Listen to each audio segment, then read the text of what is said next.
회색빛 새벽 공기가 서울 강남의 최고층 펜트하우스를 감쌌다. 서은혜는 창밖의 도시 풍경을 응시했다.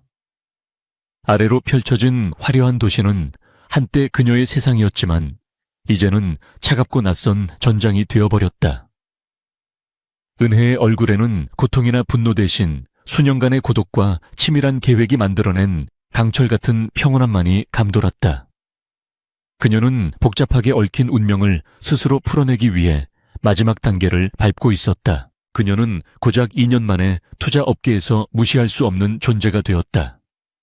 누구도 그녀가 강산그룹의 냉정한 CEO, 강태현의 전 아내이자 두 천재 아이들의 어머니라는 사실을 알지 못했다. 그녀의 회사 템페스트 인베스트먼트는 소규모였지만 은혜의 날카로운 직관과 계산적인 투자 능력 덕분에 조용히 자산을 불려나갔다.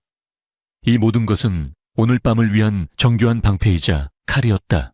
침실 문이 조용히 열리고 두 아이가 들어섰다. 10살 난 아들 지호는 키가 크고 눈빛이 명민했으며 8살 딸 지우는 차분하고 신중한 분위기를 풍겼다. 두 아이는 평범한 아이들이 아니었다. 지호는 프로그래밍과 데이터 분석에 능통했고 지우는 언어와 심리학에 천부적인 재능을 보였다. 그들은 어머니의 고통을 보았고 복잡한 진실을 빠르게 이해했다. 엄마, 모든 준비는 끝났어요. 그랬어요. 지호가 나지막이 말했다. 그의 목소리는 나이보다 성숙했다. 강산그룹의 내부 서버에 설치된 백도어는 완벽하게 작동 중이에요. 오늘 밤 아버지의 모든 추악한 거래 내역이 생중계될 거예요. 법적 증거는 암호화되어 따로 보관했어요. 은혜는 아들의 맑은 이마에 부드럽게 입을 맞췄다. 이 아이의 천재성이 그녀의 유일한 무기였다. 지우가 어머니의 손을 잡았다. 한소영은 너무 오만해요. 그녀는 엄마가 자신에게 대적할 힘이 없다고 믿어요. 모두가 그럴 거예요. 하지만 엄마, 우리가 그들이 얼마나 크게 착각했는지 보여줄 거예요. 저에게 주어진 역할, 저는 완벽하게 수행할 거예요. 지우의 단호한 눈빛은 그녀의 어머니를 닮아 있었다. 은혜는 아이들의 깊은 눈 속에서 자신의 의지를 확인했다. 강태현 현은 오늘 밤 약혼식을 통해 한소영을 공식적으로 세상에 소개하려 했다. 이는 은혜와 아이들을 대중의 기억 속에서 완전히 지우려는 선언과 같았다. 강산그룹의 방대한 자금과 태현의 잔혹한 사업 수완이 한소영의 화려한 연예인 배경과 결합되면 그들은 사회의 최정점에 설 것이 분명했다. 이 오만함이 바로 은혜의 계획에 결정적인 허점을 만들었다. 오후 5시. 은혜는 긴 드레스를 입고 마지막 점검을 마쳤다. 그녀의 드레스는 검은색 실크로 만들어져 절제되면서도 강인한 인상을 주었다. 화려함 대신 품격과 결의를 담은 의상이었다. 거울 속 자신의 모습을 바라보며 그녀는 과거에 상처 입은 아내가 아닌 모든 것을 통제하는 설계자로서의 냉정한 자신을 발견했다. 이 모습을 본다면 태현은 틀림없이 당황할 것이다. 그녀는 아이들을 데리고 강산그룹 소유의 최고급 호텔 그랜드 볼룸으로 향했다. 볼룸 주변은 이미 언론사와 상류층 인사들로 북적였다. 이 행사는 단순한 약혼식이 아니었다. 그것은 강태현 제국의 힘을 과시하는 대대적인 정치적, 경제적 선언이었다. 경비가 삼엄했지만 은혜는 정식 초청장이 아닌 강태현이 과거에 그녀에게 부여했던 내부 접근 권한을 이용했다. 입구에서 그들을 맞이한 것은 강산그룹의 수석 비서였다. 그는 은혜가 나타난 것에 명백히 당황한 표정이었다. 서 전무님 실례지만 오늘 행사는. 비서의 말을 자르며 은혜는 차가운 미소를 지었다. 내가 여기에 올 권리가 없다는 건가요? 내가 이 아이들의 어머니라는 사실을 잊지 마세요. 태현 씨의 새 출발을 축하해주러 온 것뿐이니 안심하세요. 그녀의 침착하고 위험 있는 태도에 비서는 더 이상 말을 잇지 못했다. 그는 즉시 강태현에게 은혜의 등장을 보고하기 위해 자리를 비웠다. 이 짧은 순간의 대면은 은혜가 여전히 강산그룹 내부에서 무시할 수 없는 존재임을 시사했다. 그녀는 그들의 오만함이 만들어낸 빈틈을 능숙하게 파고들고 있었다. 이 모든 것이 그녀의 완벽한 계산 아래 놓여 있었다. 볼룸 안으로 들어서자 화려한 조명과 샴페인 향이 코를 찔렀다. 강태현과 한소영은 무대 위에서 스포트라이트를 받고 있었다. 태현은 완벽하게 재단된 턱시도를 입고 있었고, 소영은 눈부신 다이아몬드가 박힌 드레스를 입고 있었다. 그들의 모습은 권력과 부의 결정체였으며 이 세상의 모든 것을 가졌다는 오만을 드러냈다. 은혜는 조용히 볼룸 구석의 어두운 테이블에 자리를 잡았다. 강태현은 그녀를 발견하고 잠시 얼굴이 굳어졌지만 이내 냉소적인 미소를 지었다. 그는 은혜가 자신의 권력에 질투하여 왔다고 생각하는 듯했다. 태현은 마이크를 잡고 우아하게 연설을 시작했다. 오늘 저는 제 인생의 새로운 장을 엽니다.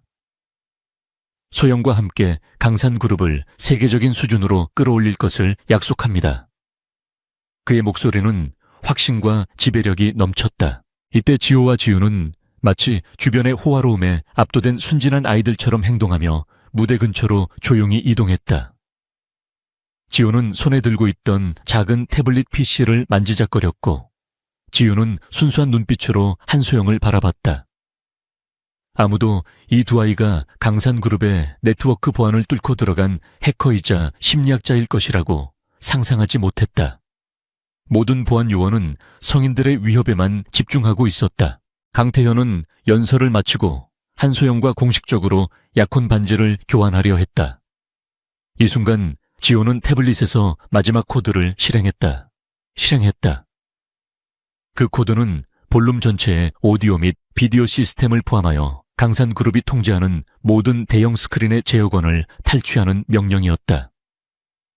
시스템 관리자들은 잠시 혼란에 빠졌지만 너무 늦은 후였다. 갑자기 볼룸의 조명이 어두워지고 무대 뒤편의 거대한 LED 스크린에 강산그룹의 로고 대신 템페스트 인베스트먼트라는 로고가 희미하게 나타났다. 군중은 술렁거렸고 강태현의 얼굴에는 당혹감이 스쳤다. 그는 곧바로 보안팀을 향해 손짓했지만 상황은 이미 은혜의 통제하에 있었다. 지호의 코드는 모든 통신을 차단하고 있었다. 은혜는 차분히 아이들을 지켜보았다. 지우는 이제 스크린 아래 한소영이 서 있는 무대 바로 앞에 섰다.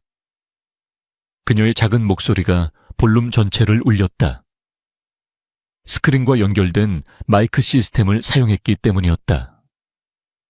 아줌마, 오늘 이 약혼식은 취소되어야 할 것 같아요.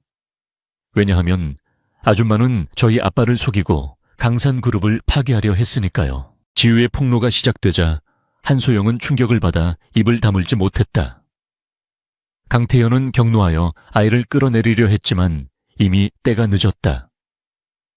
지호가 원격으로 스크린의 첫 번째 문서를 띄웠다. 그것은 한소영이 비밀리에 주고받은 금융거래 내역이었다. 제목은 KRG 프로젝트를 통한 자금 세탁 기록이었다. 볼룸은 순식간에 정적이 감돌았다. 화면에는 복잡한 해외 계좌와 여객 회사들이 연결된 다이어그램이 나타났다. 모든 것은 지호가 몇 달에 걸쳐 강산그룹 내부 네트워크에서 추출한 데이터였다. 숫자들이 너무나도 명확하고 구체적이었기에 누구도 부인할 수 없었다. 이 거래들은 한소영이 단순히 애인이 아니라 강산그룹의 비밀 정보를 이용해 부당 이득을 취하려는 내부 공모자임을 드러냈다. 강태현은 망연자실했다. 그는 소영이 자신의 부를 탐내고 있다는 것은 알았지만 그녀가 감히 자신의 기업을 이용해 사기를 치려 할 것이라고는 상상조차 못했다. 그의 오만함은 한소영의 탐욕을 완전히 과소평가했고 이제 그 대가를 치러야 했다. 그의 시선은 은혜에게로 향했다. 은혜는 여전히 침착하게 앉아 있었고 그녀의 눈빛은 깊은 바다처럼 읽을 수 없는 결의를 담고 있었다. 지우는 스크린의 다음 페이지가 로딩되는 동안 설명을 덧붙였다. 그녀의 목소리는 작았지만 핀처럼 날카로웠다. 아줌마는 저희 아빠를 사랑한 것이 아니에요. 오직 강산그룹의 돈만 사랑했죠. 그리고 KRG 프로젝트를 이용해 아빠에게 막대한 손실을 입히고 그 책임을 아빠에게 전가하려 했어요. 저희가 찾은 모든 증거가 이 사실을 말해주고 있어요. 강태현은 소영에게 고함을 질렀다. 이게 무슨 짓이야, 소영? 이게 다 뭐야? 소영은 얼굴이 창백해졌고 말문이 막혔다. 그녀는 아이들의 천재적인 능력을 전혀 예상하지 못했다. 그녀는 아이들을 그저 은혜의 재산 분할에 이용할 수 있는 귀찮은 존재로 여겼을 뿐이었다. 그녀의 계획은 완벽하게 무너져 내리고 있었다. 이 순간 지호는 마지막이자 가장 치명적인 증거를 공개했다. 스크린에는 강태현과 한소영이 비밀리에 주고받은 대화 녹취록이 음성과 함께 재생되었다.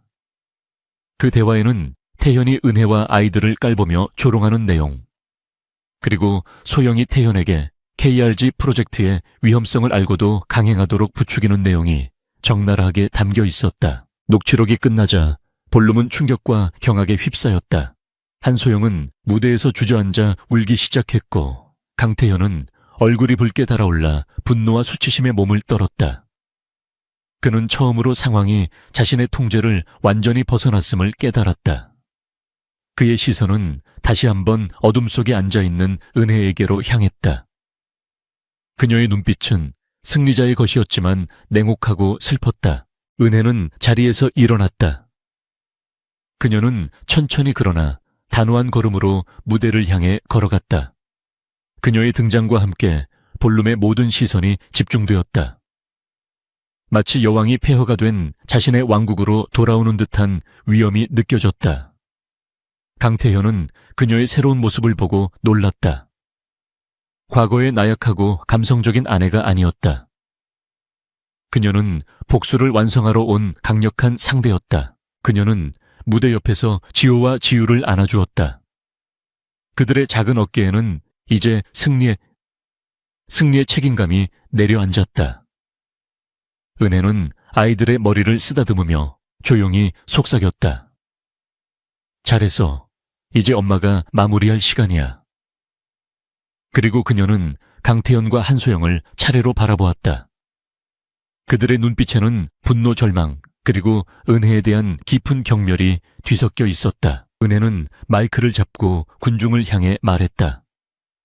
그녀의 목소리는 낮고 단단했으며 모든 잡음을 잠재웠다. 강산그룹의 주주 여러분, 그리고 강태현 회장님의 협력사 관계자 여러분, 오늘 이 자리에서 밝혀진 것은 단순한 불륜 문제가 아닙니다. 이것은 회사 자산의 사적 유용 주가 조작 시도, 그리고 신뢰를 기반으로 하는 비즈니스 관계의 파괴를 의미합니다. 그녀는 한소영을 향해 돌아섰다. 당신은 이 모든 것을 계획했습니다. 하지만 당신의 가장 큰 실수는 나를 그리고 내 아이들을 너무 과소평가했다는 것입니다. 당신의 욕심은 결국 당신을 이 심연으로 끌어내릴 겁니다. 한소영은 공포에 질린 표정으로 몸을 떨었다. 그녀의 화려한 드레스와 다이아몬드는 이제 그녀의 추악한 죄를 덮을 수 없었다. 강태현은 분노로 이성을 잃었다. 그는 은혜를 향해 달려들려 했지만 강산그룹의 한 이사가 그를 붙잡았다. 회장님, 진정하십시오. 지금은 법적인 문제가 더 중요합니다. 태현은 그제야 은혜가 단순히 감정적인 복수가 아닌 철저히 계산된 법적 경제적 공격을 가했음을 깨달았다. 그의 제국이 흔들리고 있었다. 은혜는 강태현을 향해 차가운 시선을 던졌다. 당신은 돈과 권력이 전부라고 믿었죠. 하지만 당신은 가장 중요한 것을 잊었습니다. 그것은 정의와 가족에 대한 신뢰입니다. 이제 당신은 당신의 오만함이 초래한 결과를 받아들일 시간입니다. 그녀의 말은 강철처럼 단호했다. 강태현은 완전히 무너져 내리는 자신의 모습을 보고 경악했다. 그는 자신의 패배를 인정해야 했다. 경찰이 곧 볼룸으로 들어섰다. 이는 은혜가 이미 사전에 모든 증거를 관련 기관에 제출했음을 의미했다. 모든 증거는 완벽하게 정리되어 있었고 체포영장이 발부된 상태였다. 한소영은 끌려나갔고 강태현은 망연자실한 채 무대 위에 홀로 남겨졌다. 그는 이제 모든 것을 잃었다. 그의 권력 단투, 파탐치, 차수 2톤, 은혜는 아이들의 손을 잡고 볼룸을 걸어 나왔다. 그녀는 뒤를 돌아보지 않았다. 그녀의 임무는 완수되었다. 하지만 이것은 단지 시작일 뿐이었다. 강산그룹의 내부 권력 투쟁은 이제 막막을 올린 것이다. 그녀는 강산그룹이 붕괴하는 것을 막고 아이들에게 합당한 미래를 물려주어야 했다. 그녀의 다음 단계는 더 대담하고 위험할 것이다. 대형 볼룸을 빠져나온 서은혜의 얼굴에는 일말의 동요도 없었다. 하지만 그녀의 심장은 방금 끝난 폭풍우의 여파로 미세하게 떨리고 있었다. 그녀는 두 아이의 작은 손을 더욱 단단히 잡았다. 아이들은 지쳐 보였지만 눈빛은 승리감과 함께 어머니에 대한 깊은 신뢰를 담고 있었다. 그들은 이제 복잡한 어른들의 세계에서 벗어나 잠시나마 안정을 찾아야 했다. 밖은 이미 아수라장이었다. 기자들이 호텔 입구에 바글거렸고 그들의 플래시 세례는 밤하늘을 밝게 비추었다. 강산그룹의 주요 인사들과 VIP들은 충격에 빠져 서로 수군거렸다. 이 모든 혼란 속에서 은혜는 미리 준비된 사설 경호팀의 보호를 받으며 조용히 호텔을 떠났다. 그녀는 강태현의 분노와 방역이 곧 시작될 것임을 알고 있었다. 차량에 탑승하자마자 지호는 즉시 노트북을 열었다. 엄마 언론 통제는 불가능해요. 제가 데이터를 유출시키자마자 복사본이 이미 해외 서버로 백업되었어요. 태현 아버지가 어떤 수를 쓰더라도 이 사건을 덮을 수는 없을 거예요. 하지만 그가 우리에게 직접적인 위해를 가할 수도 있어요. 저희는 안전한 곳으로 이동해야 해요. 은혜는 지호의 프로페셔널한 판단에 고개를 끄덕였다. 걱정 마. 모든 것이 계획 안에 있어. 우리는 오늘 밤 바로 강산그룹의 감시망에서 완전히 벗어날 거야. 그녀가 향한 곳은 서울 근교의 외딴 별장이었다. 그곳은 과거 그녀가 결혼 생활을 하면서 강태현 몰래 비상용으로 마련해둔 곳이었고 강산그룹의 어떤 기록에도 존재하지 않았다. 그 시각 볼룸 무대에서 끌려 내려온 강태현은 호텔 집무실에서 분노로 이성을 잃고 있었다. 그의 잘생긴 얼굴은 일그러졌고 값비싼 턱시도는 구겨졌다. 그는 자신의 인생에서 가장 중요한 순간에 자신이 가장 경멸했던 아내와 아이들에게 공개적으로 망신당했다는 사실을 받아들일 수 없었다. 이 굴욕은 그의 존재 자체를 위협했다. 그는 당장 변호사팀과 보안팀을 불러들였다. 당장 서은혜와 그 망할 아이들을 찾아내 그리고 언론을 통제해 강산그룹의 주가가 폭락하고 있다고. 이게 단순한 스캔들이 아니야. 이건 내 제국을 무너뜨리려는 쿠데타라고. 그의 고함 소리는 방 전체를 뒤흔들었지만 그의 명령은 이미 효력을 잃고 있었다. 강산그룹의 수석 법무팀장은 창백한 얼굴로 보고했다. 회장님, 이미 늦었습니다. 서 전무님 측에서 제출한 증거는 너무나 완벽합니다. 한소영 씨의 자금 세탁 기록뿐만 아니라 회장님의 불법적인 내부 거래 증거까지 모두 포함되어 있습니다. 주가 조작 혐의는 피할 수 없습니다. 저희는 일단 방어 태세로 전환해야 합니다. 강태현은 의자를 발로 차버렸다. 그는 은혜가 이런 치밀한 전략가로 변모했을 것이라고는 꿈에도 생각하지 못했다.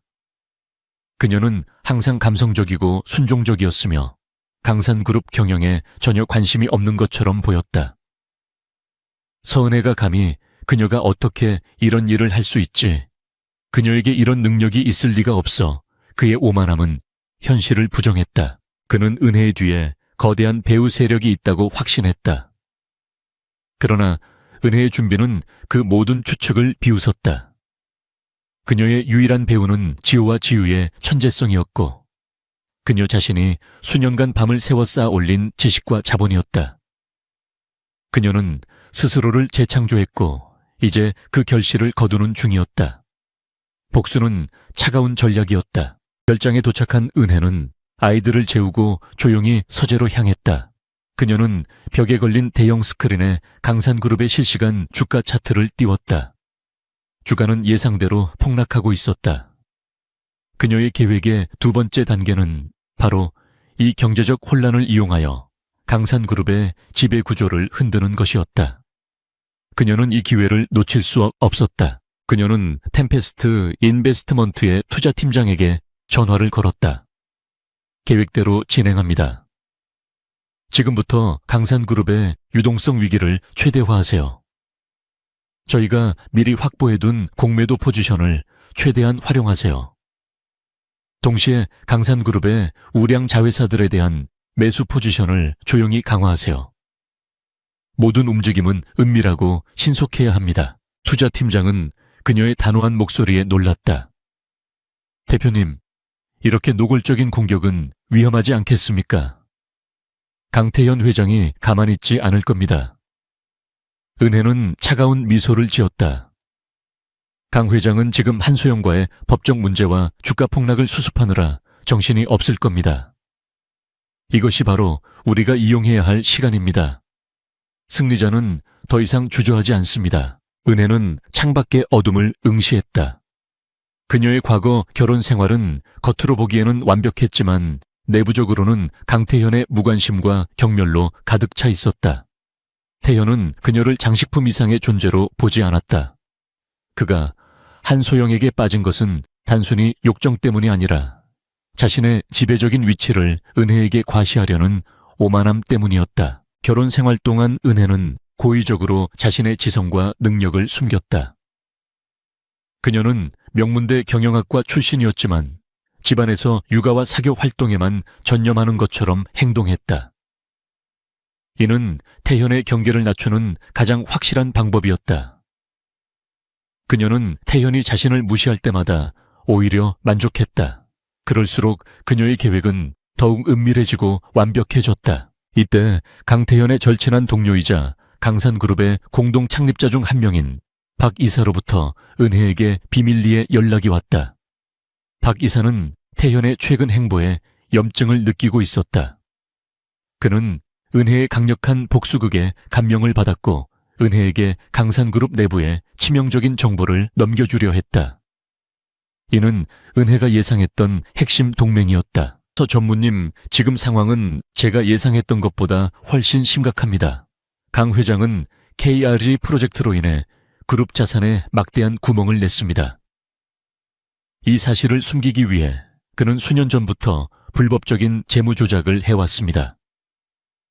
이 증거를 제가 가지고 있습니다. 강 회장을 무너뜨리려면 이 증거가 필요할 겁니다. 박 이사가 조심스럽게 말했다. 은혜는 그의 제안을 즉시 수락하지 않았다.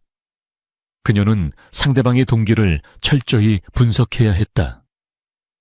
박 이사님, 당신이 저에게 이 정보를 주는 대가는 무엇입니까? 강산그룹의 권력을 원하십니까?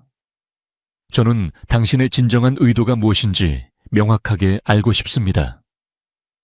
그녀는 거래에 있어 감정을 배제하고 냉철한 협상가의 면모를 보였다. 박 이사는 잠시 침묵했다. 저는 강 회장처럼 탐욕스럽지 않습니다. 저는 단지 강산그룹이 붕괴되는 것을 원치 않을 뿐입니다.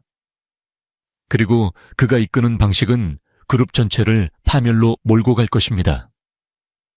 저는 당신의 전략적 능력을 신뢰합니다. 제가 원하는 것은 단지 그룹이 정상화되었을 때 저의 위치를 보장받는 것입니다. 은혜는 그의 제안이 합리적이라고 판단했다. 박 이사의 정보는 그녀의 법적 공격에 결정적인 쐐기를 박을 수 있었다. 좋습니다. 당신의 제안을 수락합니다. 하지만 명심하세요. 저의 최우선 목표는 강산그룹을 차지하는 것이 아니라 정의를 실현하고 아이들의 권리를 되찾는 것입니다. 만약 당신이 이 과정에서라도 저에게 해를 끼치려 한다면 당신도 강 회장과 같은 운명을 맞이하게 될 것입니다. 이 대화는 은혜의 전략이 단순한 복수를 넘어 강산그룹 전체의 구조, 개혁을 목표로 하고 있음을 보여주었다. 그녀는 복잡한 권력 싸움을 이해하고 있었으며 자신의 도덕적 나침반을 명확히 하고 있었다.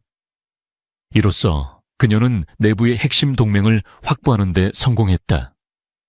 이제 그녀의 방패는 더욱 두꺼워졌고 그녀의 검은 더욱 날카로워졌다. 다음날 아침 뉴스 헤드라인은 온통 강산그룹과 강태현의 스캔들로 도배되었다. 검찰은 공식적으로 강태현 회장에 대한 수사에 착수했음을 발표했고 한소영은 구속되었다. 강산그룹의 주가는 하한가를 쳤다. 이 모든 것이 서은혜와 그녀의 두 아이가 만들어낸 파급 효과였다. 그녀는 이제 대중과 강태현의 눈에 전 아내가 아닌 강산그룹의 위협적인 적으로 인식되었다. 강태현은 필사적으로 방역했다.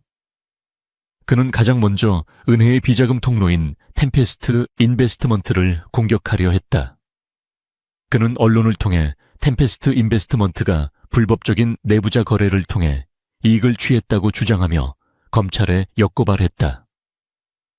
그의 목표는 은혜의 평판을 훼손하고 그녀가 확보한 증거의 신뢰성을 떨어뜨리는 것이었다. 하지만 은혜는 이미 이 공격을 예상하고 있었다. 템페스트 인베스트먼트가 취한 모든 투자는 완벽하게 합법적인 영역에서 이루어졌으며 모든 거래 내역은 투명하게 공개될 준비가 되어 있었다. 그녀는 태현의 필사적인 방역이 오히려 자신의 결백을 증명하고 태현의 절박함을 드러내는 계기가 될 것임을 알고 있었다. 은혜는 지호와 지우를 위해 안전한 환경을 유지하는 데 집중했다. 그녀는 그들의 교육이 중단되지 않도록 사설 가정교사를 고용했고 모든 통신기기는 최고 수준의 보안 시스템으로 보호되었다. 아이들은 이 긴장감 넘치는 상황을 놀라운 침착함으로 견뎌냈고 어머니의 싸움을 지지했다. 그들은 평범한 삶을 잃었지만 더 큰 정의를 위한 싸움에 동참하고 있었다. 강태현은 개인적인 연락을 통해 은혜를 협박하려 했다. 그는 은혜에게 전화를 걸어 아이들의 양육권을 포기하고 모든 소송을 취하하면 거액의 합의금을 주겠다고 제안했다. 그의 목소리에는 과거의 오만함과 현재의 절박함이 뒤섞여 있었다.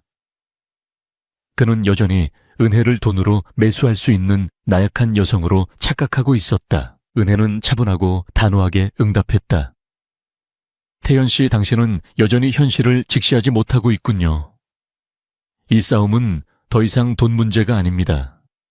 당신은 당신의 탐욕과 오만함으로 우리 아이들의 미래를 위협했습니다. 나는 이제 공의를 위해 싸울 것입니다. 합의금은 필요 없습니다. 당신이 받아야 할 벌을 받아야 합니다. 그녀의 거절은 강태현에게 최후의 경고였다. 그는 모든 협상 카드를 잃었고 이제 남은 것은 파국적인 대결뿐이었다. 그는 은혜의 평온함과 결의를 보고 두려움을 느꼈다. 그는 자신의 손으로 가장 강력하고 치명적인 적을 만들어냈음을 깨달았다. 이 순간 은혜의 복수는 단순한 개인적인 차원을 넘어선 거대한 기업 드라마의 서막이 되었다. 그녀는 박 이사로부터 받은 강산그룹의 불법 재무조작 증거 파일을 검토하기 시작했다. 파일의 용량은 방대했고 내용 또한 복잡하게 얽혀 있었다. 이 증거는 강태현을 감옥으로 보낼 수 있는 결정적인 증거였지만 동시에 강산그룹 전체를 위험에 빠뜨릴 수도 있었다. 은혜는 이제 개인적인 복수와 기업의 안정이라는 두 가지 무거운 짐을 짊어지게 되었다. 그녀의 다음 행보는 강태현의 법적 방어를 무력화하고 강산그룹 내부의 충성파들을 무너뜨리는 것이 될 것이다. 그녀는 이미 다음 단계의 전략을 구상하고 있었다. 그것은 태현의 가장 신뢰하는 오른팔을 끌어내리고 그의 통제에 있는 이사회의 핵심을 마비시키는 것이었다. 이 싸움은 이제 진정한 전략 싸움으로 진입하고 있었다. 강태현은 서은혜의 냉정한 거절에 광분했다. 그는 즉시 자신이 통제하는 강산그룹의 사설 조사팀을 동원하여 은혜와 아이들의 위치를 추적하게 했다. 그는 힘과 폭력만이 상황을 통제할 수 있다고 믿는 오만한 전형이었다. 그의 눈에는 이미 은혜가 단순한 복수심에 불타는 전 아내가 아니라 자신의 모든 것을 위협하는 존재로 비치고 있었다. 하지만 은혜의 은신처는 첨단 기술과 지호의 보안 설계 덕분에 강태현의 감시망을 완전히 벗어나 있었다. 별장 전체는 외부 통신이 차단되고 암호화된 내부망으로만 연결되어 있었다. 지호는 강태현의 조사팀이 접근할 때마다 그들의 위치 정보를 왜곡하고 가짜 흔적을 남겨 끊임없이 혼란에 빠뜨렸다. 지우는 어머니의 옆에서 박 이사가 넘겨준 방대한 재무 파일을 분석하는 일을 도왔다. 그녀는 인간의 심리를 꿰뚫어 보는 통찰력으로 강태현과 그의 재무팀이 증거를 숨기기 위해 사용한 복잡한 회계 조작의 패턴을 파악했다. 지우는 단순한 숫자가 아닌 그 숫자를 조작한 사람들의 탐욕과 공포를 읽어냈다. 엄마, 여기를 보세요. 이 수많은 역외 거래 중 핵심은 딱 하나예요. 지우가 화면을 가리켰다. 이 거래들은 모두 강태현 회장이 개인적으로 신뢰하는 인물 한 명을 통해 이루어졌어요. 거야. 이 인물은 강산그룹의 재무담당 부사장인 김상무예요. 그는 단순히 명령을 따른 것이 아니라 이 조작의 이익을 가장 많이 공유받은 사람 중 하나예요. 은혜는 지우의 분석에 깊은 인상을 받았다. 10살도 안 된 아이가 탐욕과 배신의 복잡한 관계를 정확히 파악하고 있었다. 맞아, 지우야. 김상무는 태현 씨의 오른팔이야. 그를 무너뜨리는 것은 태현 씨의 재정 기반뿐만 아니라 그의 심리적인 버팀목까지 무너뜨리는 것을 의미해. 그는 태현 씨의 가장 약한 골이야. 지호는 김상무의 개인 통신 기록과 금융 계좌를 해킹하여 분석했다. 김상무는 최근에 매우 불안해하고 있어요. 그는 막대한 부를 축적했지만 그가 연루된 불법적인 행위 때문에 항상 체포될까봐 두려워했어요. 저는 이 두려움을 이용할 수 있는 심리적 압박 지점을 찾아냈어요. 그의 가족과 관련된 민감한 정보요. 아이들의 공동 작업은 완벽했다. 지우는 전략적 목표를 설정하고 지호는 그 목표를 달성하기 위한 기술적 수단을 제공했다. 은혜는 이 모든 정보를 취합하여 김상무를 무너뜨릴 치밀한 함정을 설계했다. 그녀는 김상무에게 익명의 메시지를 보내 그가 태현을 배신하지 않으면 그의 가족 전체가 위험에 처할 것이라고 경고했다. 메시지에는 김상무의 불법 자금 흐름에 대한 구체적인 정보와 함께 그가 자신의 가족에게 거짓말했던 사적인 내용까지 포함되어 있었다. 이는 김상무에게 엄청난 심리적 압박으로 작용했다. 강태현의 보복보다 가족에게 자신의 치부가 드러나는 것을 더 두려워하는 인간적인 약점을 이용한 것이었다. 며칠 후 은혜는 강산그룹 이사회를 소집하는 데 성공했다. 강태현은 아직 체포되지는 않았지만 검찰 수사와 주가 폭락으로 인해 그룹 내부에서 그의 입지는 크게 흔들리고 있었다. 이사회는 불안에 떨고 있었고 그들은 그룹의 미래를 위해 새로운 리더십이 필요하다고 느끼기 시작했다. 박 이사의 지지와 은혜가 미리 심어둔 소수의 이사들이 이 움직임을 주도했다. 강태현은 이사회에 나타나 자신의 결백을 주장하고 모든 것이 서은혜의 악의적인 모략이라고 비난했다. 그는 특유의 카리스마와 위협적인 말투로 이사들을 압박했다. 여러분, 저 여자에게 속지 마십시오. 그녀는 강산그룹을 빼앗으려는 늑대에 불과합니다. 저를 믿고 힘을 합쳐 이 위기를 극복해야 합니다. 은혜는 차분하게 이사회장으로 들어섰다. 그녀의 등장에 이사회장은 다시 한번 정적이 감돌았다. 그녀는 강태현의 분노와 불안정함과는 대조적으로 완벽하게 통제된 평온함을 보여주었다. 그녀는 무대 중앙에 서서 태현을 직접적으로 공격하지 않고 오직 강산그룹의 재정 상태와 미래에 대해서만 이야기했다. 이사님들, 저는 감정적인 복수를 하러 온 것이 아닙니다. 저는 강산그룹의 가장 큰 주주 중 한 명인 두 아이의 어머니로서 이 기업의 지속 가능한 미래를 논의하기 위해 왔습니다. 그녀는 미리 준비한 자료를 스크린에 띄웠다. 그것은 강산그룹의 유동성 위기와 KRG 프로젝트의 숨겨진 부채 규모를 보여주는 명확한 재무 분석 보고서였다. 강태현은 보고서를 보고 경악했다. 그 숫자는 너무나 정확했다. 그가 필사적으로 숨기려 했던 핵심적인 재무 정보가 모두 담겨 있었다. 저건 가짜야 조작된 데이터라고 당장 꺼태현은 소리쳤지만 은혜는 미동도 하지 않았다. 그녀의 눈빛은 그를 완전히 무시하고 있었다. 은혜는 계속해서 말했다. 이 보고서는 저희 템페스트 인베스트먼트와 저희 두 아이, 그리고 내부 고발자들의 도움으로 작성되었습니다. 강 회장님의 불법적인 행위로 인해 발생한 부채 규모는 강산그룹 전체를 위협하고 있습니다. 우리는 이 사실을 더 이상 숨길 수 없습니다. 우리는 회장님에게 그룹 경영에서 물러나실 것을 요구합니다. 그때 이사회장 문이 열리고 김 상무가 들어섰다. 그의 얼굴은 피곤하고 초췌해 보였다. 그는 강태현을 바라보지 않고 은혜를 향해 걸어갔다. 서 전무님, 제가 모든 것을 밝히겠습니다. 강 회장님은 저에게 강요하여 수많은 불법적인 재무 조작을 지시했습니다. KRG 프로젝트의 부채는 사실 회장님의 개인적인 비자금과 연관되어 있습니다. 모든 증거는 제가 검찰에 제출했습니다. 김 상무의 갑작스러운 증언은 이사회 전체를 충격에 빠뜨렸다. 강태현은 자신의 가장 충성스러운 부하에게 배신당했다는 사실에 믿을 수 없다는 듯이 김 상무를 노려보았다. 김 상무, 네가 어떻게 내게 이럴 수 있어? 태현의 목소리는 절규에 가까웠다. 그의 권력은 내부에서부터 무너지고 있었다. 김 상무는 눈물을 글썽이며 태현에게 말했다.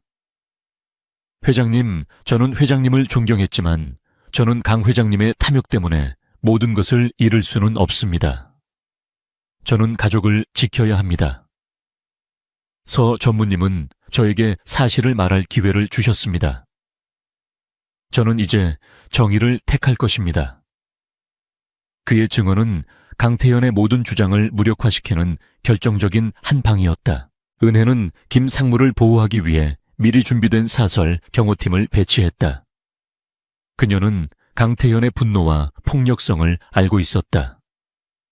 그녀는 이사회에 강태현의 경영권 박탈과 긴급감사위원회 구성을 정식으로 요청했다. 박 이사를 포함한 이사들이 하나둘씩 은혜의 제안에 찬성표를 던지기 시작했다. 강태현의 제국은 걷잡을 수 없이 무너져 내렸다. 강태현은 마지막 발악을 했다. 그는 의자를 박차고 일어나 은혜를 향해 달려들었다. 이 악마 같은 여자 네가 감히 내 것을 빼앗으려 해.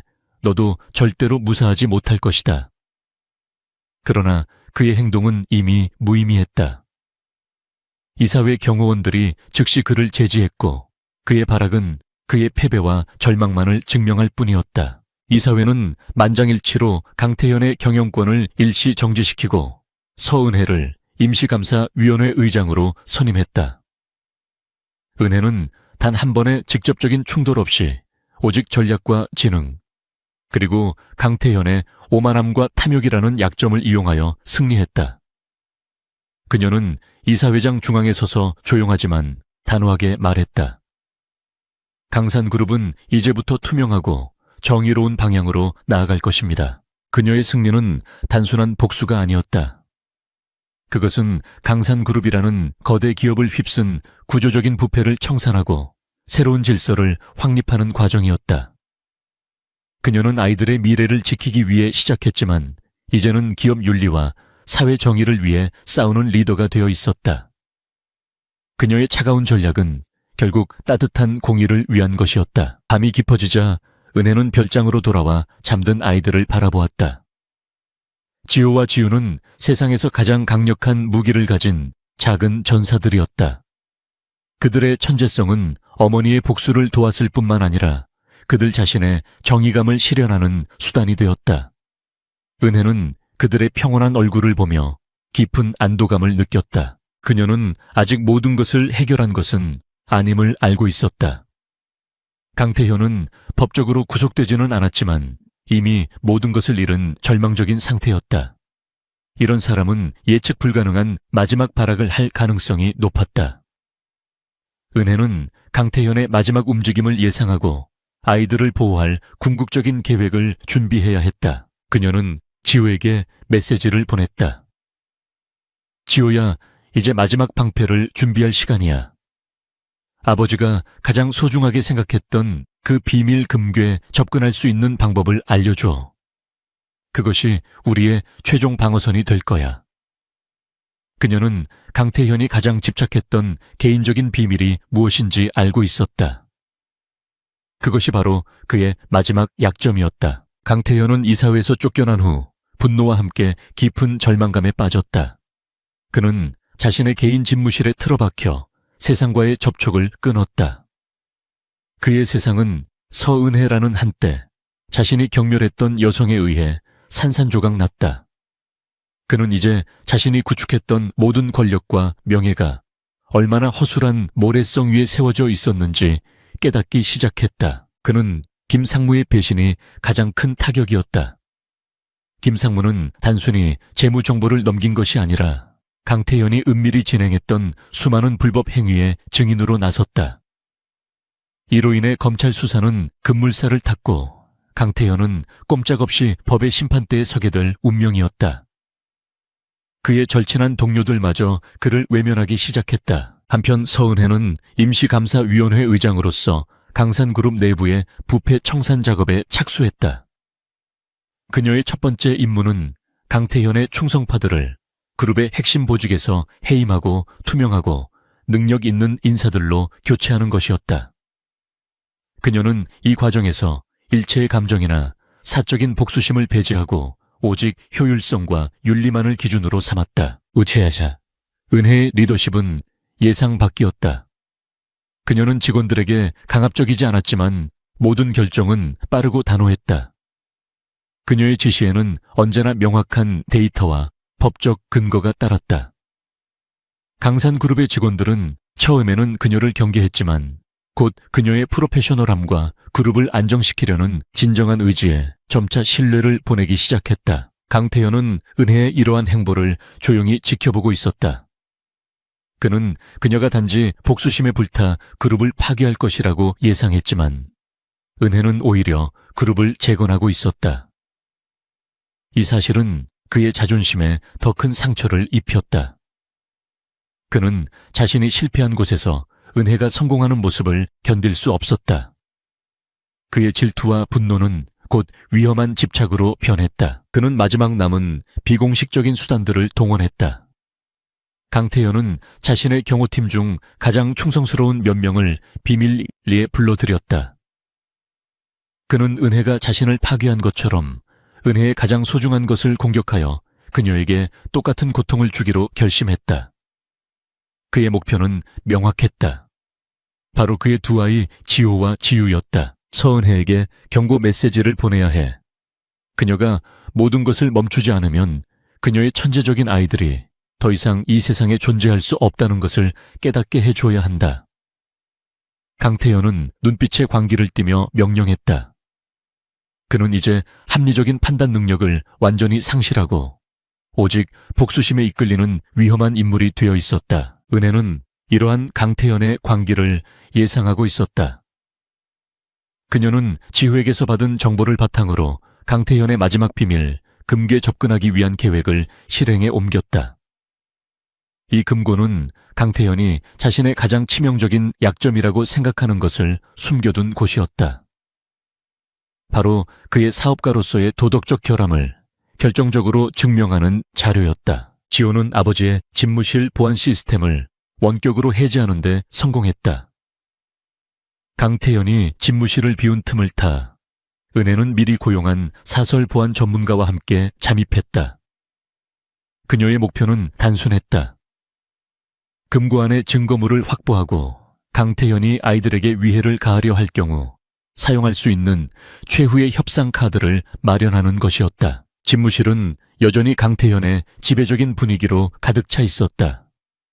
은혜는 두려움 대신 결의를 느꼈다.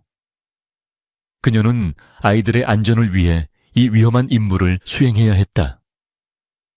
금고는 매우 정교한 생체인식 보안 시스템으로 보호되어 있었지만 지호가 미리 분석해둔 생체 정보 패턴과 우회 코드를 사용하여 어렵지 않게 열 수 있었다. 금고 안에는 수백억 원의 현금과 보석 대신 강태현이 수십 년 동안 정치인들과 거래한 비밀 장부와 녹취록이 담겨 있었다.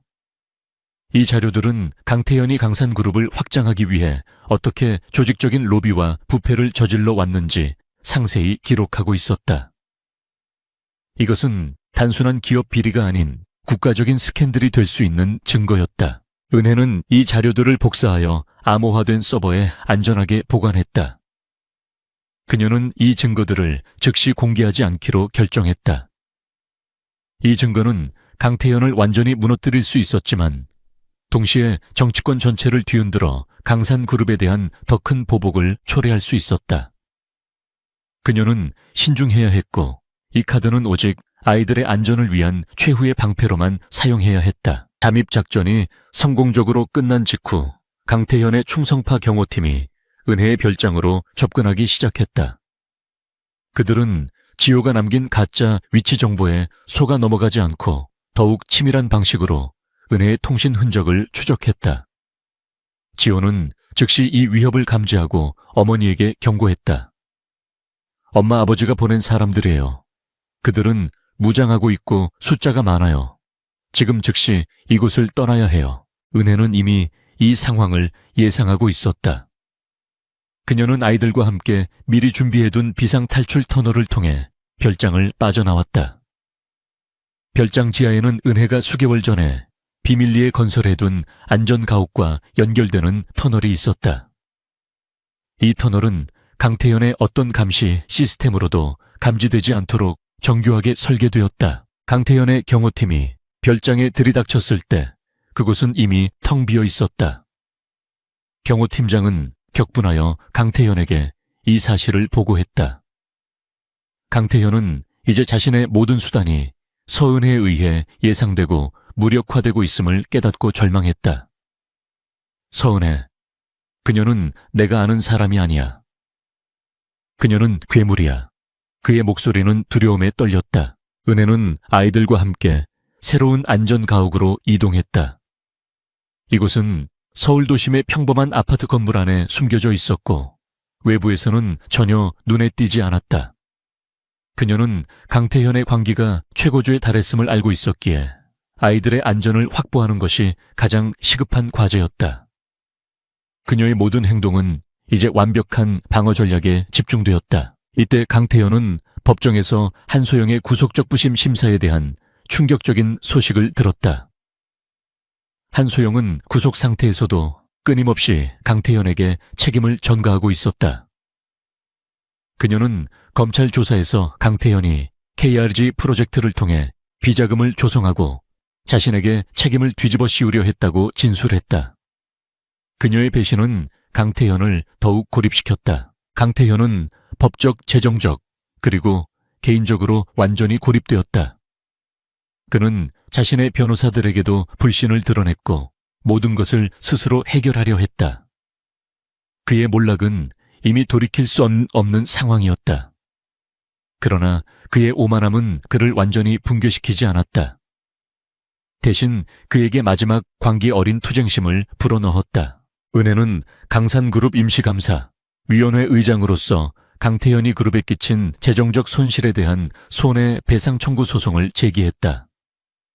이 소송은 강태현의 남은 모든 개인 자산을 압류하고 그를 완전히 파산 상태로 만들려는 최종적인 조치였다. 이로써 은혜는 경제적 법적으로 강태현을 완전히 무력화시키는 데 성공했다. 그녀는 이제 강산그룹의 경영 정상화에 집중할 수 있게 되었다. 그녀의 목표는 단순히 복수를 끝내는 것이 아니라 아이들에게 도덕적이고 안정적인 환경을 물려주는 것이었다. 그녀의 리더십 아래 강산그룹은 점차 안정을 되찾기 시작했고 직원들의 사기는 회복되었다.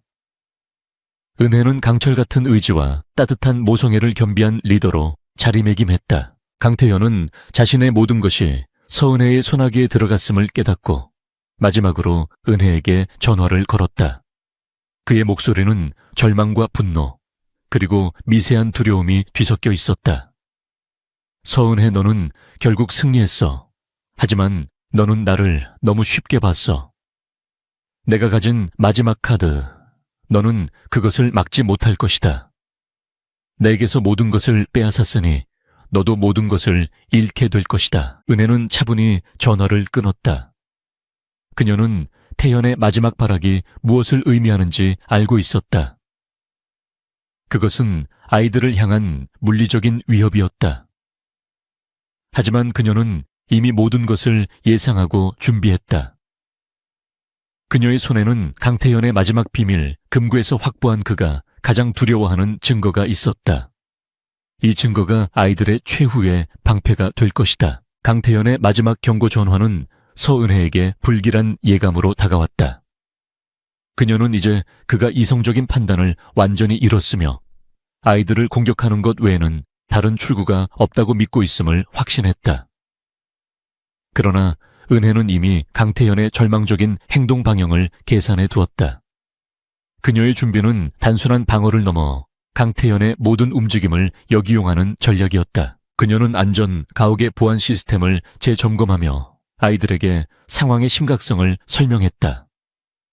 지호와 지우는 두려워하기보다는 냉철하게 어머니의 지시를 따랐다. 그들은 어머니의 싸움이 개인적인 복수심이 아니라 그들의 안전과 정의를 위한 것임을 분명히 이해하고 있었다. 아이들은 어머니의 강력한 의지를 닮아갔다. 은혜는 이제 강산그룹의 내부 구조에 대한 깊은 이해를 바탕으로 박 이사와 함께 그룹 경영 안정화에 몰두했다. 그녀는 부패의 고리를 끊고 투명한 지배 구조를 확립하기 위해 노력했다. 이 과정에서 그녀는 수많은 강태현의 충성파들로부터 끊임없는 저항과 방해를 받았지만 그녀는 흔들리지 않았다. 그녀의 숨겨진 방패는 강태현이 비밀 금괴에 숨겨두었던 정치권 관련 장부였다. 이 장부는 강태현이 가장 심혈을 기울여 구축했던 그의 그림자 네트워크의 실체였다. 은혜는 이 장부를 사용하여 강태현의 마지막 행동을 예측하고 통제하려 했다. 그녀는 이 정보를 무기로 강태현의 외부 세력을 무력화시킬 계획이었다. 강태현은 필사적으로 자신의 오랜 정치적 동맹들을 찾아가 도움을 요청했다. 그는 자신의 자산이 압류되고 그룹 경영권이 박탈되는 것을 막기 위해 권력자들에게 읍소했다. 그러나 은혜가 확보한 장부의 사본이 이미 몇몇 핵심 인사들에게 익명으로 전달된 후였다. 그들은 강태현이 침몰하는 배임을 깨닫고 하나둘씩 등을 돌렸다. 익명의 제보를 받은 검찰은 강태현의 부패 네트워크에 대한 광범위한 수사에 착수했다. 이로써 강태현은 기업 비리뿐만 아니라 정치자금법 위반이라는 훨씬 더 심각한 혐의에 직면하게 되었다. 그의 모든 도피처와 외부 지원은 은혜의 치밀한 전략에 의해 차단되었다. 그는 완전히 고립되었다. 은혜 내의 행동은 강산그룹 내부에 그녀의 강력한 리더십을 각인시켰다. 그녀는 단순히 복수에 성공한 여성이 아니라 복잡한 정치, 경제적 이해관계를 능숙하게 다루는 노련한 전략가로 인정받기 시작했다. 그녀의 평판은 빠르게 회복되었고 그녀를 따르는 새로운 세력들이 그룹 내부에 형성되었다. 이때 강태현은 마지막 남은 비공식적인 통로를 이용해 은혜에게 아이들을 인질로 잡을 것이라는 협박 메시지를 보냈다. 메시지에는 지호와 지유가 다니는 학교 근처에서 찍힌 사진이 첨부되어 있었다.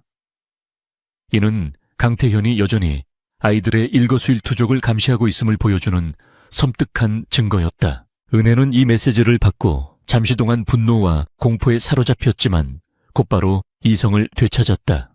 그녀는 강태현이 이 사진을 보낸 것이 그의 마지막 협박임을 의미한다고 판단했다.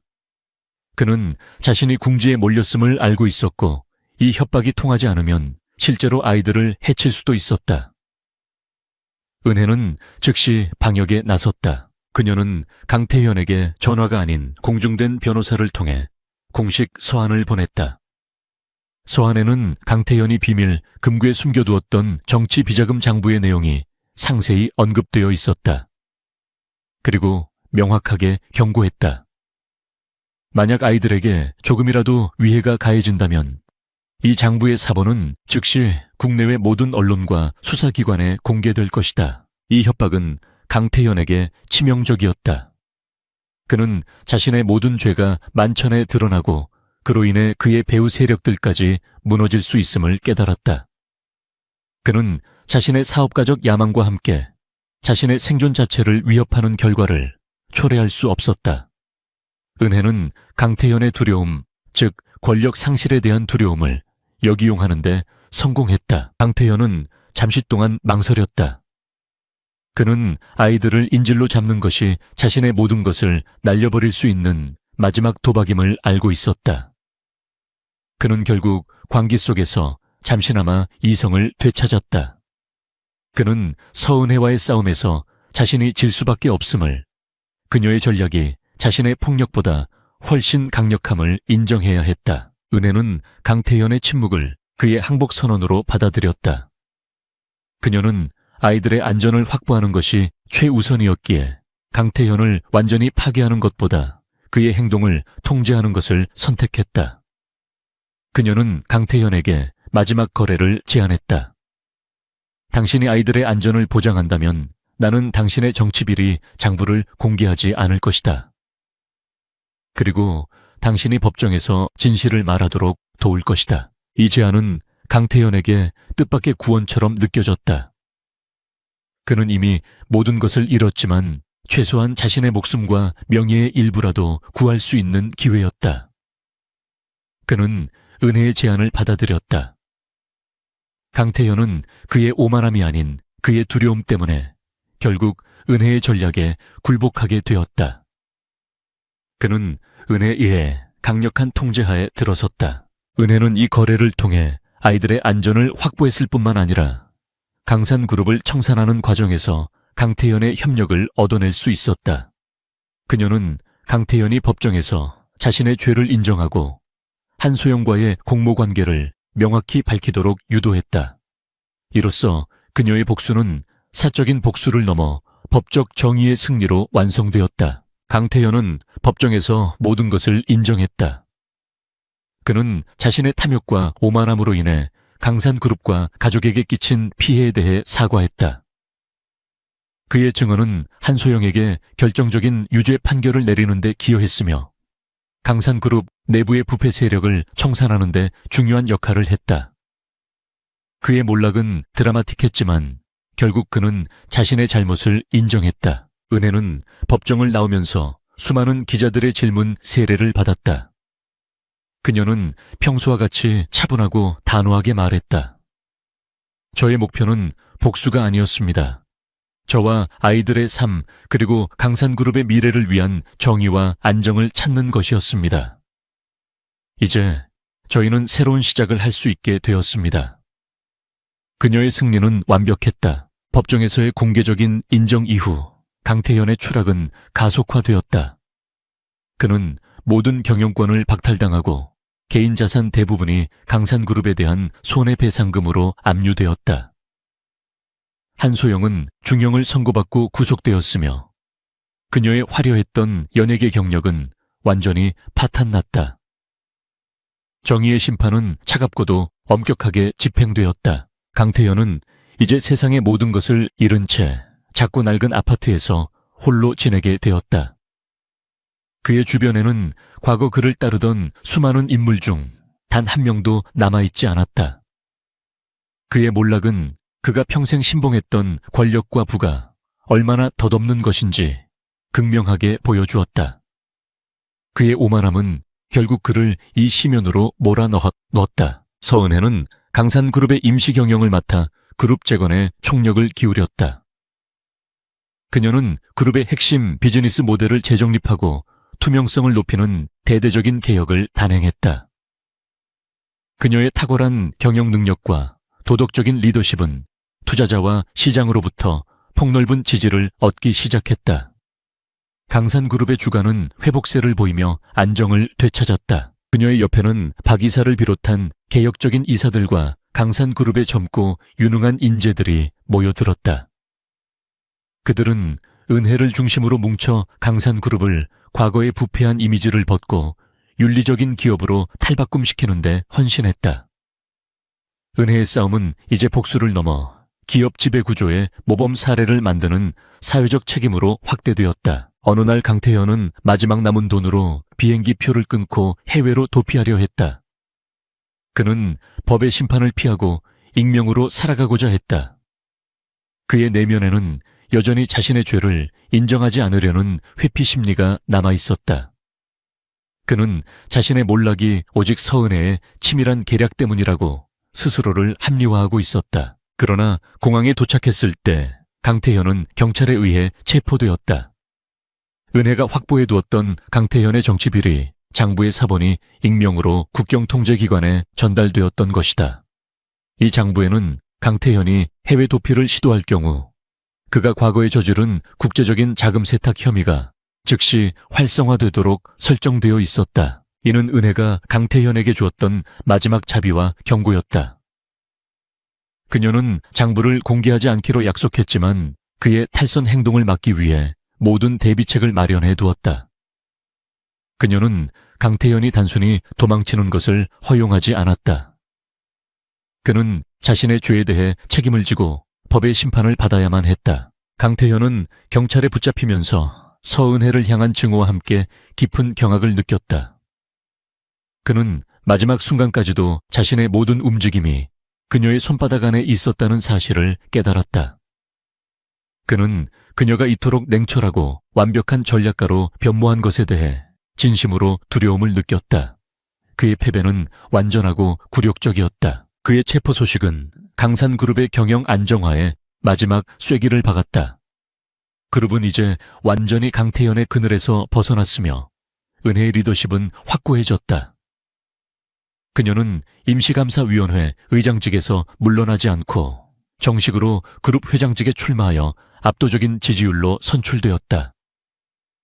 그녀는 강산그룹의 첫 여성 회장이 되었다. 은혜는 회장 취임 연설에서 강한 메시지를 전달했다. 강산그룹은 더 이상 과거의 오만함과 부패의 그림자에 머물지 않을 것입니다. 우리는 투명성 윤리 경영, 그리고 사회적 책임을 최우선 가치로 삼을 것입니다. 저의 아이들에게 자랑스러운 세상을 물려주기 위해 저는 이 기업을 올바른 길로 이끌 것입니다. 그녀의 연설은 단순한 선언이 아니었다. 그것은 그녀의 지난 고통과 아이들의 천재성이 만들어낸 정의로운 승리의 선포였다. 그녀의 이야기는 재계에서 전설로 회자되기 시작했다. 한때 나약한 전 아내로 평가절하되었던 그녀가 거대한 제국을 구원하고 새로운 질서를 확립한 강력한 리더가 되었다. 지우와 지우는 어머니의 승리를 가장 가까이에서 지켜보았다. 그들은 어머니의 싸움이 가져온 긍정적인 변화를 목격했다. 그들은 단순히 기술적인 천재를 넘어 정의와 도덕적 가치의 중요성을 깨닫는 성숙한 인간으로 성장했다. 그들의 지성은 이제 복수가 아닌 세상을 이롭게 하는 방향으로 전환되기 시작했다. 강태현은 구치소에 수감되어 재판을 기다리는 동안 과거 자신이 얼마나 오만하고 어리석었는지 되돌아보게 되었다. 그는 서은혜의 능력과 아이들의 잠재력을 철저히 무시했다. 그가 만약 그녀를 존중하고 가족을 소중히 여겼다면 이 모든 비극은 일어나지 않았을 것이다. 그의 깊은 후회는 이제 그의 유일한 동반자가 되었다. 은혜는 강태현과의 마지막 대면을 피했다. 그녀는 그에게 어떤 감정도 남아있지 않았다. 분노도 연민도 없었다. 그는 이제 그녀의 인생에서 완전히 지나간 과거의 실패한 페이지였다. 그녀의 모든 에너지는 강산그룹의 미래와 아이들의 양육에 집중되었다. 그녀는 과거에 얽매이지 않았다. 강태현은 법정에서 자신의 죄에 대한 최종적인 판결을 받았다. 그의 형량은 그의 죄에 합당한 것이었다. 재판이 끝난 후 그는 법정을 나서면서 수많은 인파 속에서 서은혜를 보았다. 그녀는 강산그룹의 회장으로서 냉철하고 위험 있는 모습으로 서 있었다. 그는 그녀의 성공을 보았고 그녀의 승리를 다시 한번 인정할 수밖에 없었다. 강산그룹은 서은혜 회장의 진두지휘 아래 새로운 시대를 맞이했다. 그녀는 그룹의 모든 의사결정 과정에 투명성을 도입하고 사회 공헌 활동에 적극적으로 참여하며 기업 이미지를 쇄신했다. 시장은 그녀의 개혁 조치에 긍정적으로 반응했고 강산그룹은 역사상 가장 건전하고 윤리적인 기업으로 평가받기 시작했다. 은혜는 회장직에 오르면서도 아이들의 교육과 양육을 소홀히 하지 않았다. 그녀는 지호와 지유가 천재적인 능력을 올바른 방향으로 사용하도록 이끌었다. 지호는 사회 문제 해결을 위한 인공지능 개발에 관심을 두기 시작했고 지유는 심리학과 법률 분야에서 소외된 이들을 돕는 일에 몰두했다. 아이들의 지성은 이제 복수의 도구가 아닌 사회에 기여하는 선한 영향력으로 발현되었다. 지호는 학교에 괴롭힘 방지 시스템을 위한 알고리즘을 개발했고 지유는 취약계층을 위한 법률 자문을 제공하는 비영리 단체를 설립하는 데 어머니를 도왔다. 은혜는 이들의 성장을 보며 깊은 만족감을 느꼈다. 은혜의 성공은 세계의 수많은 여성들에게 영감을 주었다. 그녀는 자신이 겪었던 고난과 역경을 극복하고 오직 능력과 지략으로 거대 기업의 최고 자리에 올랐다. 그녀는 여성 리더십의 새로운 전형을 제시했으며 남성 중심의 재계에 큰 변화의 바람을 일으켰다. 강태현은 교도소에서 자신의 형기를 살아가고 있었다. 그의 삶은 완전히 멈췄지만 그는 아이들의 소식을 간접적으로 전해 들었다. 그는 지호와 지유가 훌륭하게 성장하고 있으며 은혜가 강산그룹을 더욱 빛나는 기업으로 만들었다는 사실을 알았다. 그의 가슴 속에는 후회와 함께 알 수 없는 자부심이 싹트기 시작했다. 어느 날 은혜는 강태현의 변호사로부터 뜻밖의 연락을 받았다. 강태현이 아이들을 위해 자신이 소유했던 마지막 남은 부동산을 기부하고 싶다는 내용이었다. 이 부동산은 강태현의 선친이 남긴 유산이었지만 은혜는 그것을 단호하게 거절했다. 그녀는 그들의 미래에 아버지의 오점이나 유산을 엮고 싶지 않았다. 하지만 은혜는 이 부동산을 지호와 지유의 이름이 아닌 강산그룹의 사회공헌재단에 기부하도록 처리했다. 이 재단은 불우이웃을 돕고 젊은 인재들을 지원하는 데 사용될 것이었다. 이 결정은 은혜의 이타적인 면모와 함께 강태현의 마지막 속죄를 사회적 선행으로 승화시키려는 의지를 보여주었다. 몇 년 후 지호는 미국 최고의 공과대학에 입학했고 지유는 한국의 명문 법대에 진학했다. 그들은 평범한 대학생들처럼 보였지만 그들의 학문적 성과는 이미 세계적인 수준이었다. 은혜는 두 아이를 자랑스러워하며 그들이 선택한 길을 조용히 지지했다. 그녀의 임무는 완수되었다. 은혜는 강산그룹의 회장직을 내려놓을 준비를 시작했다. 그녀는 박 이사를 비롯한 유능한 후임자들에게 경영권을 넘겨주고 자신은 이사회 의장으로서 그룹의 장기적인 방향만을 제시하기로 결정했다. 그녀는 권력에 대한 집착 없이 자신이 이룰 수 있는 최고의 가치를 실현한 후 깨끗이 물러났다. 그녀는 이제 자신의 삶을 되찾았다. 그녀는 조용히 미술과 고전 연구에 몰두하며 과거에 치열했던